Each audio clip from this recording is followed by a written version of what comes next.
Mutta Extractista. Maailman suurin toimiala, mainonta, on muuttumassa digitaaliseksi. Yli 400 miljardin euron, otetaan uudestaan.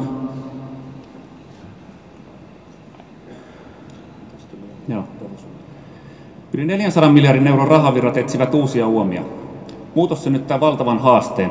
Miten tuntea ja ymmärtää digitaalisen maailman kuluttajia? Nämä kun hyväksyvät vain mainonnan, joka on relevanttia ja mielenkiintoista.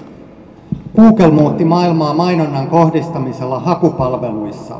Extract tekee samaa perustuen kuluttajien käyttäytymiseen ja sosiaalisiin verkostoihin, mikä on vielä suurempi mahdollisuus. Mobiili- ja internetmainonnassa käydään nyt jättiläisten sotaa. Sodan voittaminen edellyttää ylivertaista kuluttajien tuntemusta, ja sitä tehdään Extractin ratkaisuilla.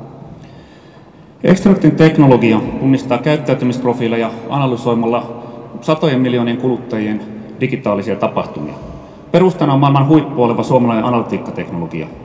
1/4 henkilöstöstämme on tohtoreita, meillä on lukuisia patenttihakemuksia ja satoja tieteellisiä julkaisuja algoritmeista, joista Piilaaksossa on kova kysyntä. Myymme tuotetta, joten bisnes on hyvin skaalautuvaa. Extract kasvaa nopeasti. Asiakkaitamme ovat muun muassa Vodafone, T-Mobile, Singtel ja Pohjoismaissa Telia Sonera, Sanoma VSOY ja Fonecta.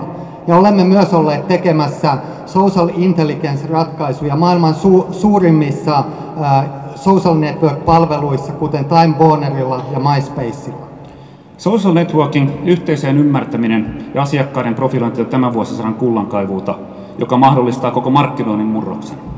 Siksi Extractin nimi on jo hyvin tunnettu Lontoon markkinointipiireissä ja Silicon Valleyn teknologiayrityksissä.